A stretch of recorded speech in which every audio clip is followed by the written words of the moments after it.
Okay. Hello, Okay. everyone. Hi, Raina. Hi, Jessa.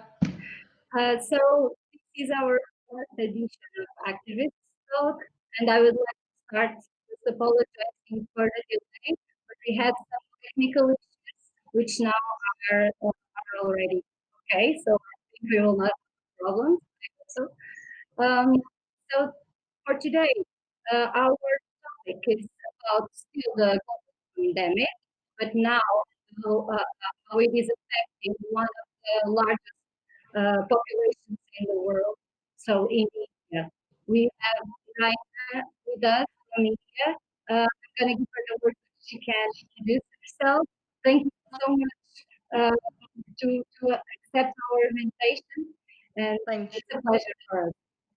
Thank you so much. Hi, everyone. My name is Raina, and I'm an activist and social worker. And I am sitting out of Assam, which is in India. It's in the northeastern part of India. And I work with women's rights, I work with gender, I work with livelihood and democracy. So these are my focus areas. Okay, great, amazing. So I would like us to start having just a global view about what is happening in India right now. So of course Right, it is also being affected with the COVID-19. right. We have heard that there is a general lockdown until the 3rd of May, but we actually have not much uh, many ideas about what is the real impact in the people. So not only speaking about human rights, but actually what is to live right now in India with this pandemic situation, how is it affecting it. So I would just like for you to start giving us a global approach so we can then Right. go into small details. Certainly. So from what I understand, you wanted me to give a global view of the pandemic that's going on right now, and then maybe concentrate on the smaller details. So, as of now, we are currently in our second lockdown. India, as a country, we are currently in our second lockdown. So, the first lockdown was actually declared till April 15th. After which the second lockdown has been extended, and now it has been going on. It's going to go on till May 3rd. Now, interestingly enough, in the first lockdown that we had total lockdown in the sense that, only the essential and emergency services were operating. For example, hospitals, grocery shops, police stations, electricity services, etc. These were the services that were operating. But otherwise, we were confined within our homes entirely. We were requested not to go out. We were mostly working from home. We were self quarantining. And in fact, this lockdown was imposed as a law and order situation in the sense that if we did step out, we might have had to explain to the police why we were stepping out if we had certain reasons, or if there is a medical emergency because of which we have stepped out. So we have to have had a solid reason why we are stepping out. But in the second lockdown, till April 28th, the same level of enforcement will be there, but from April 20th onwards, there are certain other services apart from emergency services that are going to be operable. Now, what are those services? Those are essentially agricultural and related services, financial sectors such as banks, the Rural Employment Guarantee Scheme, and the supply chain of essential goods. And by the way, again, this is only for places which are not designated hotspots. So we have designated hotspots in the country essentially that have more than the usual level of spread of coronavirus. So those have been designated as hotspots, but the rest are not hotspots. So the rest of the country will partially open up on 20th. Now, if we actually look at why this was done this way, we will have to go back 2 or 3 weeks to actually figure out what happened in India. And what happened in India actually was probably one of the biggest humanitarian crises that happened in modern Indian history, or in fact, even in the world, if you think about it. So, what happened was on March 24th, our Prime Minister declared a lockdown. And the lockdown was declared at 8 p.m. in the night, and the lockdown started from 12 a.m. The same night itself. As a consequence, the entire country had 4 hours, just 4 hours to prepare for the lockdown. And when that happened, there was a set of population that was very highly affected, and that was the migrant workers who come from rural parts of the country to cities to work. Now, in 4 hours, all the transport services were suspended, all the jobs, etc., and other services, restaurant services, delivery services, construction services, etc., everything was suspended. So they suddenly ran out of food. They suddenly ran out of ways to get back home. They ran out of income sources. So, and they were thrown out of the homes because they could not pay rent. Now, as a consequence of this, millions and millions of migrant workers started walking back home. And when they started walking back home, they started walking back for more than 200 kilometers back home, because 200 kilometers would be about 125 miles. And they started walking this distance back home because they came from other states, or their villages were in other states. So that was quite a distance. And when they covered that distance, naturally, a lot of them could not survive the walk. In fact, a report by a news outlet called The Print said that more than 195 people died of hunger and died of exhaustion just during this walk itself. So, this was a huge humanitarian crisis. This was a huge economic crisis. So, as a consequence, most of the services that I mentioned right now, the agriculture and related services, financial services, the rural employment guarantee scheme, these were now opened up so that the migrant workers can be a part of the economic, there was an economic doldrum of sorts, and so that the migrant workers can actually now come back to the mainstream and get assimilated themselves. But this is going to take a while. So Yeah. this is what's going on in India right now. We have a video from Amnesty also speaking about the exodus, if we can call it like that, of migrant workers. And actually, it seems like the situation was completely out of control in the way of, okay, on one side we are asking people to stay at home. These people don't have a home to stay with because they just lose their job, they just lost their wages, so they don't have money to pay their house. And I mean, the consequence of that, if it is returned to their villages, we also saw and read that some of those villages are actually with some barriers, with health professionals spraying them with disinfectant, with police um, spray with gas. So it is it is quite contradictory. If on one hand the point is to put people safe, this actually led to exactly the opposite, to make a big part of the population. True, true. There actually, I think I wouldn't be able to come up with an exact number of how many migrants of such were there, but I think there was an article by Financial Times in which one of our writers, Arundhati Roy, wrote, and I think the number was estimated to be 466 million. So those are the number of people who have been affected. And as per the points that you raised about them being hosed with disinfectant, that is in fact true. So what happened was that when these people started walking back to their villages, the government of India realized that they would be carrying the disease back to rural India. Now, if it goes to rural India, it's going to be very difficult for the government to contain the disease. So they started creating a barrier. They actually put a stop to the travel, interstate travel entirely for these migrants. So when they walked from the city to the edge of the state to go back, to cross the border and go back home, they realized that they could not do it. So they actually had to do the walk twice. So they went to the edge of the state, and then they came back again to their shanties and to their homes and to the small colonies in which they live.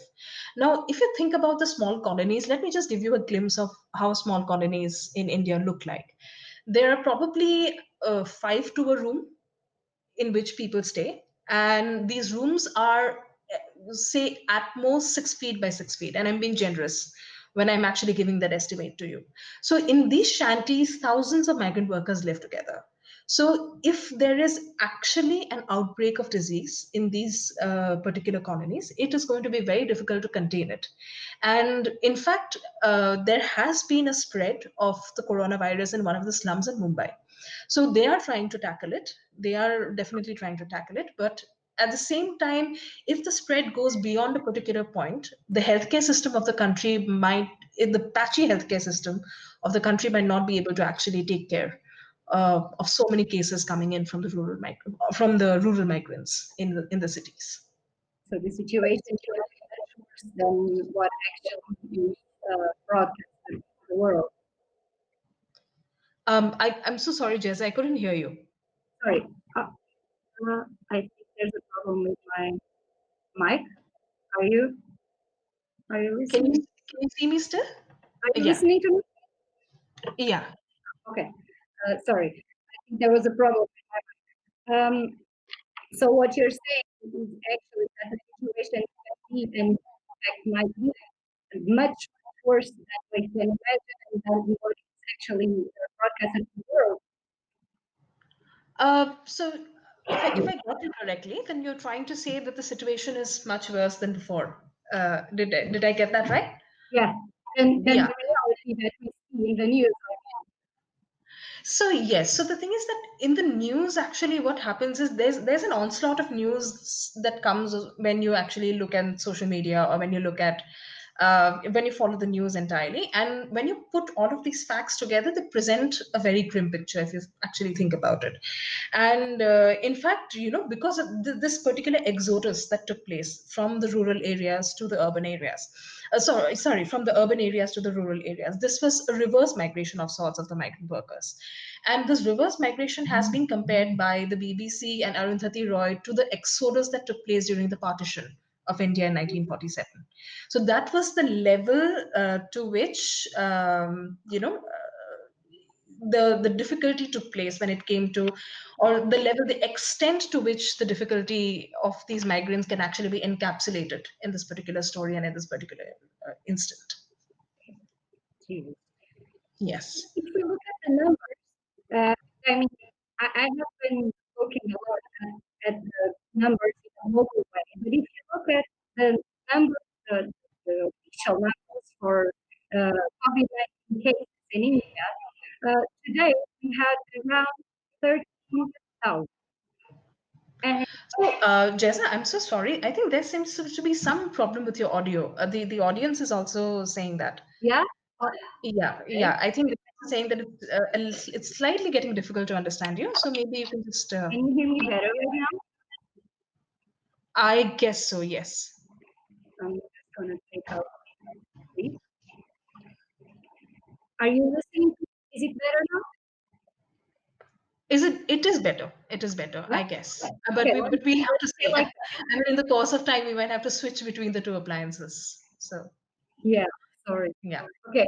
I was saying that I've been looking to the numbers, and today when I actually saw the number of registered cases in India, it said it would be around 13,000. If we are looking at this, and I mean, we are talking about a population of 1.8 billion people, uh, this seems like quite a small rate of infected people. Uh, is this what is happening? I think we see a lot of evidence that either there is a lack of tests, that there are a lot of laboratories, but also about the criteria to test people. It's actually quite good. What can you tell us about that? Because it feels strange for us to see that in such a big country, with such a big population, that the amount of cases is so small. Correct. So interestingly, I'm glad you asked that question. So currently, we have, as of today, we have 11,906 cases in India and 480 deaths as of today. And the testing rate is actually, I have the number with me here right away. It is just 93 per million, as opposed to the US, which is about 5,335 tests per million people. Now, interestingly enough, there is no official stance by the government as to why the official test rate is so low. So, as a consequence, we are having to rely, the people are having to rely on news journals, news outlets, and other sources to actually understand why the rate of testing has been so low. So, three main reasons I have kind of identified after a lot of reading and a lot of talking to different health officials about why these three reasons have kind of panned out.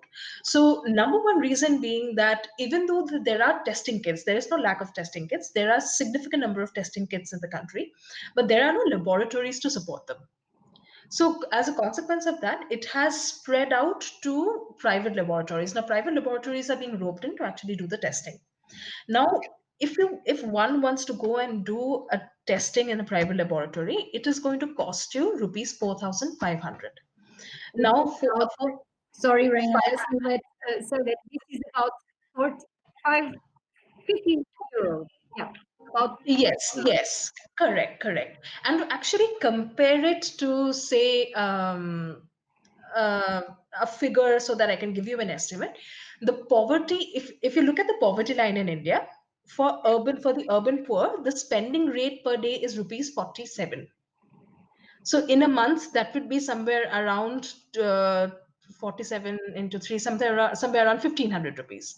And that would be the amount of spending rate that would happen in a month, and that is for people who are below the poverty line, and the cost of that particular equipment is actually 4,500. So there is a huge difference, and which means that the poor people cannot afford this kind of payment and then testing themselves. So a lot of the poor are going untested.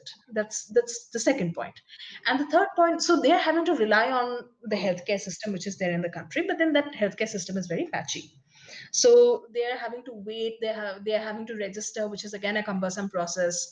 And then another fact that happened was that the testing was not extended to people who did not show travel or contact history. Now, by that I mean that if you travel to a COVID-19 positive country, you were considered a suspect case.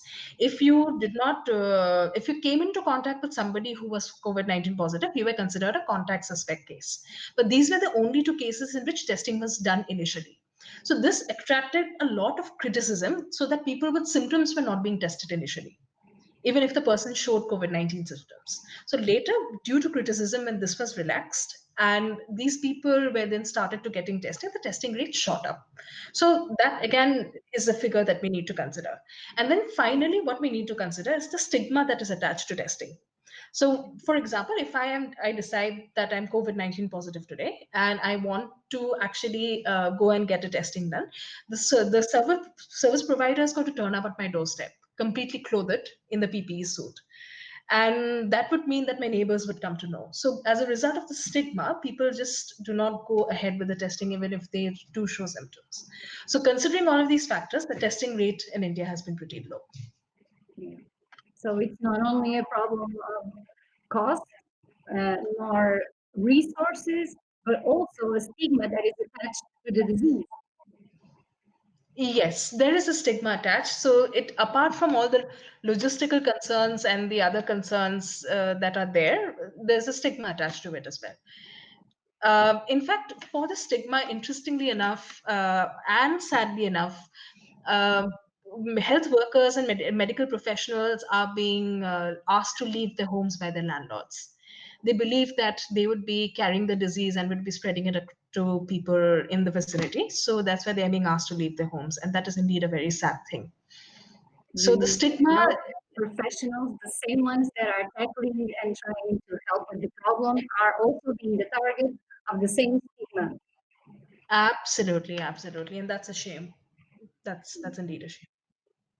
That's a big problem. What about when we talk about what is being actually done besides the lockdown? And I mean, when you talk about the lockdown, there's something interesting that I also think it's important for us to tackle, which is there any kind of emergency declared? Is there, I mean, there is no lockdown declared, but what does that mean besides the part of some services being closed and the isolation uh, something mandatory, but besides that, what legally actually does this mean? Sure. So, if I understand you correctly, then the question is about whether an emergency has been declared in the state, or whether what is the legal framework under which we are operating. So I have the answer. It's slightly, when you asked me this question a few days back, I tried to understand why this was not done. So from what I understand, we can have an emergency declared under Article 352. That is within the constitution itself, but that can be only in cases of internal conflict. Okay. So in this case, an emergency can be declared in under under, let's say, exemplary circumstances, but the emergency has not been declared in India as of now. But when you look at the situation in India right now, we are under lockdown.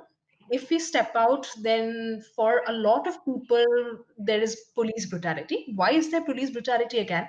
So the police brutality seems to have a class element to it, frankly speaking. So when I say class element, I mean that mostly the poor migrant workers are the people who are being mostly beaten and lathi charged by the police. In fact, there was a particular case of when the April 15th lockdown got declared.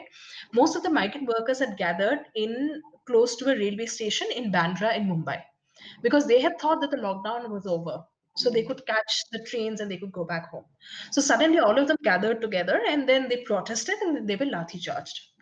But that would the same thing, for example, I've not seen it happening to other people, or say people of the middle and the upper classes, when they step out, for example, to take groceries, or when they step out with their cars. So there's definitely a class element to their brutality. So because there is police brutality, number one, because there is a general sense of fear, because you cannot just simply step out and move about, so there is a suspension of the freedom of movement. And there more as such, the right to this the basic rights that we have, especially when it comes to, for example, right of expression, those are also being stifled. And there were these certain cases of certain activists being arrested during this point of time as well. These activists were connected to cases which were not related to COVID-19, but they took the time out during this time to actually carry out these arrests. So these rights have been suspended during this time, and there is actually no framework to kind of go forward and challenge this. So, for example, if an activist is arrested during this point of time right now, given the circumstances, it becomes very difficult to organize and ask for that activist release. So, these Even are the though kind of there was, sorry, even though there is no legal framework saying that these rights are actually suspended. correct. Even though there is no legal framework under which rights are being suspended, no legal framework, but there is an unspoken suspension of rights that have happened. So.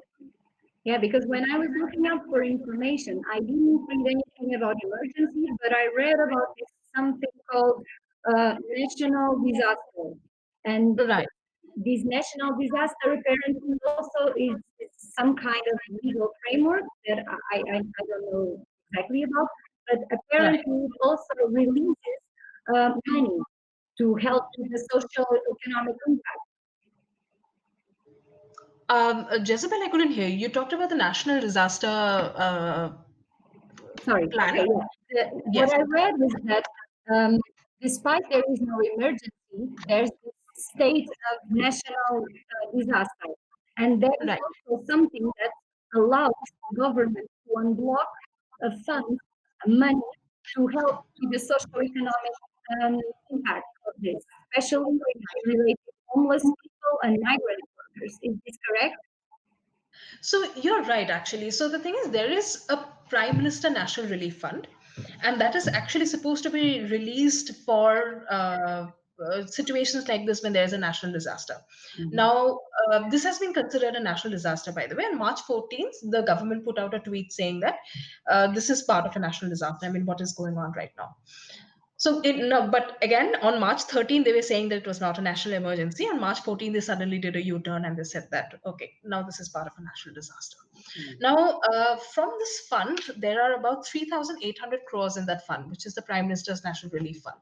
And this should have been used for essential purposes like giving it to migrant workers, giving it to sex workers who have actually run out of work, giving it to people, giving it as insurance to health workers, etc., etc.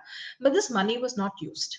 Uh, there were three primary things that were done for people across the country. The first thing that was done is that the prime minister and the finance minister announced a financial package. The financial package was somewhere around 1.76 lakh crore that would go up to 1.7 trillion rupees.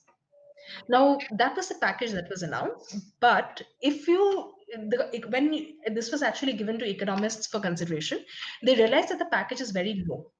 So, for example, I can actually give you an example right here that, under the scheme, 200 million women under a scheme called the Jan Dhan Yojana were supposed to be covered. But if you look at the actual amount that they actually get from all the breakdowns and after all the taxes, etc., were cut off, they were only 500 rupees each. That is less than $10. So the whole package was actually not enough, and the government has not realized the extent of the problem.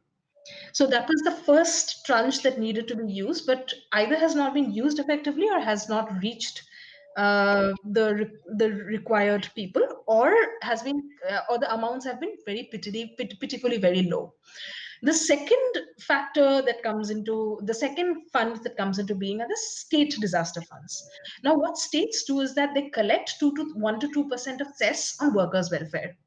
So that money should have been used for the welfare of the workers. Now that money comes up to about 552,000 crores, but only 3% of it has been used. 200 million migrant workers have been given monies close to 1,000 to 6,000 rupees, but only 3% of the money has been used. Now, why is that? That happens because migrant workers essentially will have to sign up for these services. And that becomes a barrier because you have to first register and then you have to renew your card over and over again. So, naturally, for most of the vulnerable migrant workers who should have been given the money, this remains elusive and they do not get the money. So that is the second level at which the government is actually trying to deliver funds, but is essentially failing. The third and the most interesting form of funding that has come up is something known as a PM Cares Fund. Now, what the PM Cares Fund is all about is that it was essentially a trust that was created by the Prime Minister in association with the Defense Minister and the Finance Minister. So people were asked to donate to this fund to do anything related to coronavirus combating. So this was essentially a fund to combat coronavirus.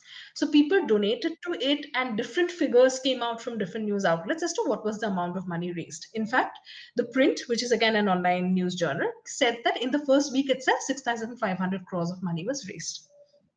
But because it is a trust and because it is run by the prime minister, etc., it is very opaque and we do not know how that money has been used. And in fact, there are no reports at all of whether that money was used, how is it going to be used, etc. And today I learned that it's going to be audited by independent auditors and not by the Controller and Auditor General of India. So, and these independent auditors will be chosen by the prime minister and the set of trustees themselves. So, which means that there is a scope for things to go very wrong right there. And we don't even know if that money is going to be used in anything related to COVID-19 at all. Right. We wouldn't know whether they were used for COVID-19. We don't know. But still, there is a large piece of the population that is lacking this kind of help, this kind of support. They would definitely give the support. I mean, a major level of support has actually come up for the PM Cares Fund, but the usage of the money is definitely still not known. Yeah. Okay, so this leads us to thinking about not only the part of the stigma, the part of the pre-existing problem to this part of the population, because now we are adding another problem, adding another obstacle, and another challenge to the life of these people. Can you hear me? No, I didn't get that. Sorry, Jeza. Sorry. So what I was talking about is that this was already a problem before, of course. So there was already a socioeconomic background, very difficult and with many issues attached. And now, when we are adding this COVID-19 as the sanitary problem, we are not only adding the sanitary problem, but we are adding also a bunch of other socioeconomic problems and issues. And now, or I don't want to say nothing, but a few being done to actually help these people who have an extra challenge of not having a home, not having a job, not having food. And I mean, what are we going to do? Because there is a big problem when we talk about human rights here. Right. So, if I understand you correctly, Jeza, your question is that there were already certain significant socio-economic problems that were existing, and now they were kind of exacerbated by the COVID-19 crisis. And what is it that we should be doing about this?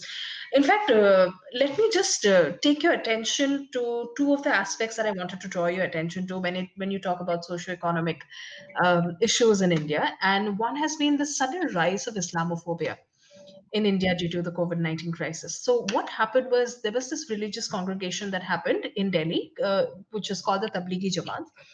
And they invited preachers from all across the world. Mostly preachers came from Indonesia, and they came and they affected these group of people who went to different parts of the country and infected more people. Now, as a consequence of that, of course, we can definitely debate the responsibility of this behavior, where, during the peak time of a crisis, a religious congregation was held, which was definitely not the right thing to do. But as a consequence of that, there has been a sudden increase in the level of Islamophobia that's been happening in the country. So Muslim people have been affected. They have been subjected to violence. They've been subjected to discrimination. In fact, interestingly enough, I think I have a figure here. Um, it is. Can you just give me one moment? Yes. So this is a report in the Time magazine. So there was this concept that came out. It was called Corona Jihad. Essentially, this meant that Muslims were out to infect everyone in India and kill everyone in India. So tweets with hashtag Corona Jihad had appeared nearly 300,000 times and were potentially seen by 165 million people since March 28th. In fact, many members of the ruling party also put corona terrorism as part of the narrative that they put out. So, because of this, there was a sudden increase in the level of discrimination. And this discrimination, however, has been festering in India for a while. I mean, there has been a trend of hate against Muslims that's been going on, and it was suddenly increased during the time of Corona. And sadly enough, India managed to communalize the pandemic, which is quite a sad story. And the second level of discrimination that actually took place was with people from Northeast India, because Northeast Indian people, I'm from Northeast India. I'm sitting out of Assam right now. So Assam is part of Northeast India. So according to what we colloquially call mainland India, our features are not similar. Our food habits are not similar. Our cultures are not similar. We're different from what mainland India considers to be its generic level of culture. And mainlanders believe that we resemble in many ways most countries from East Asia, such as China, Taiwan, etc., and so forth.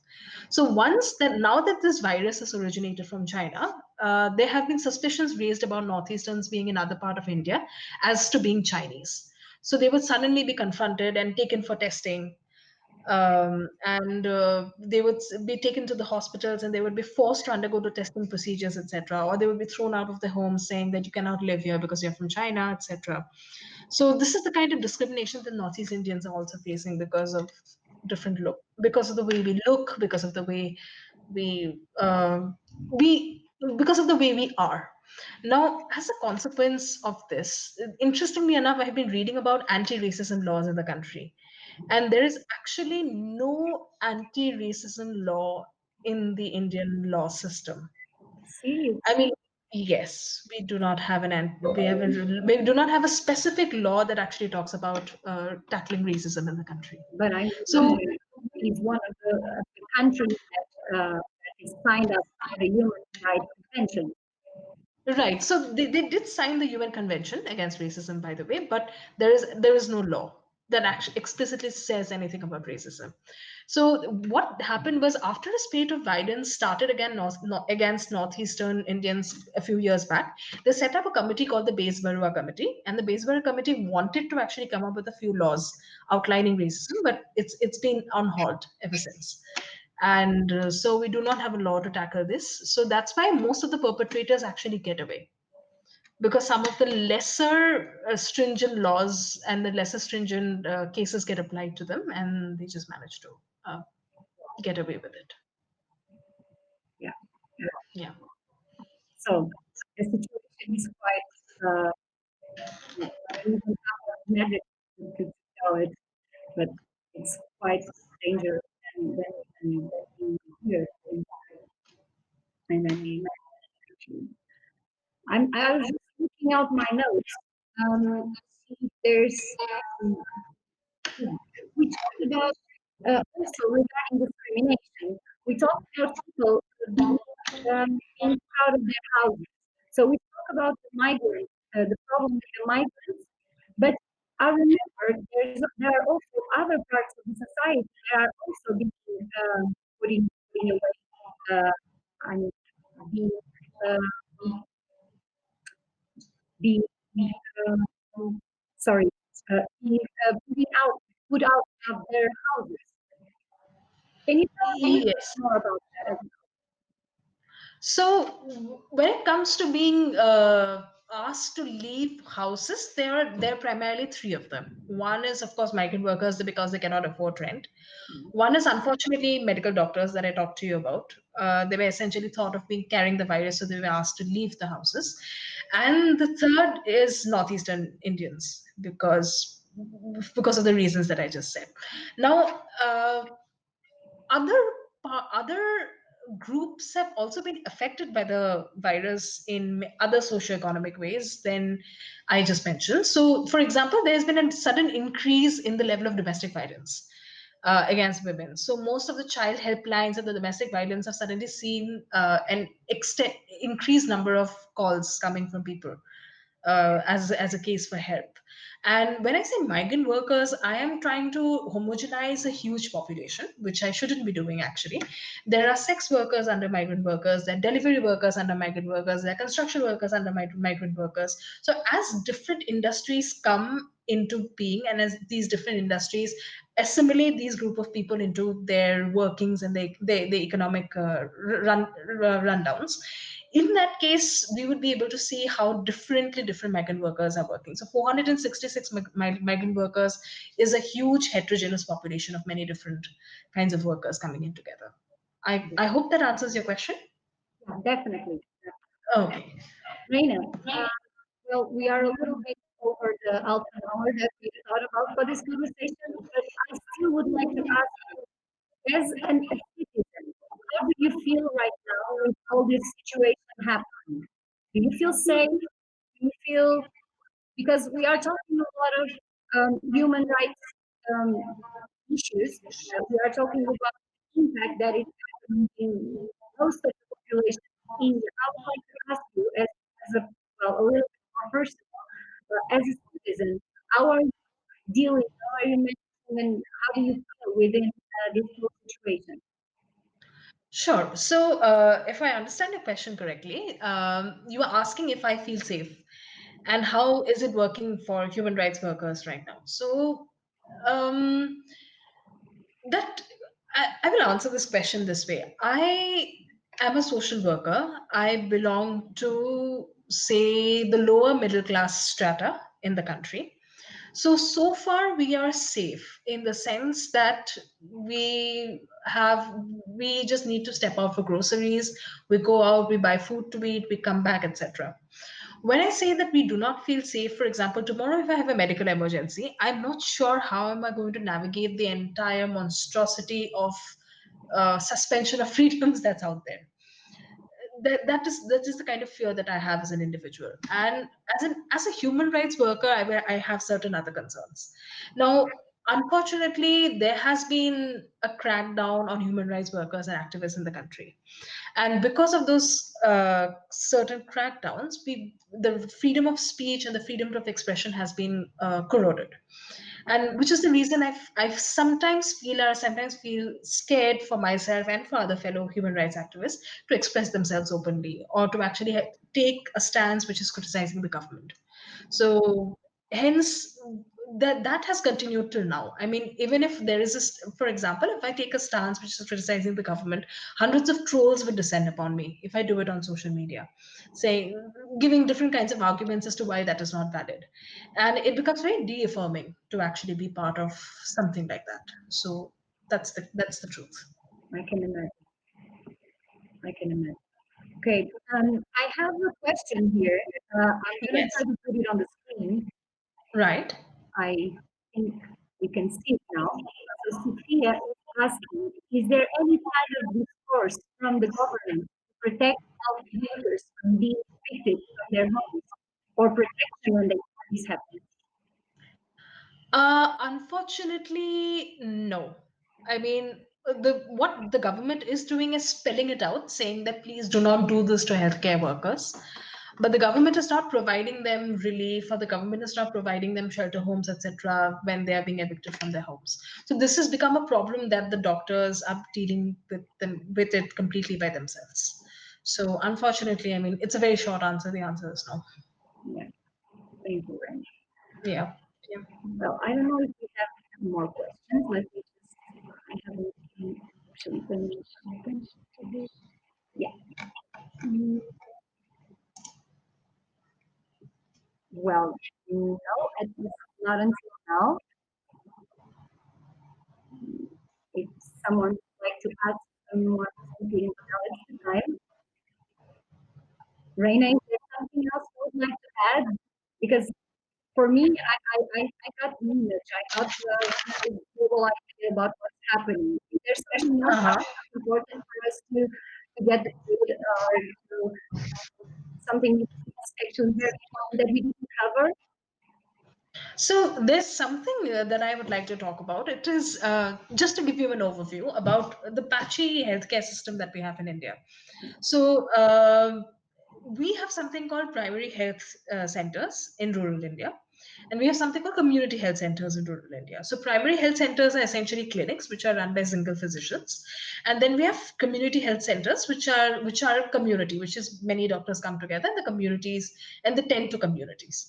So in rural India, there are only 27,567 primary healthcare centers and only 4,074 community healthcare centers. That would mean that in rural India, which has about 883 million people, it's going to be one primary healthcare center for 30,000 people.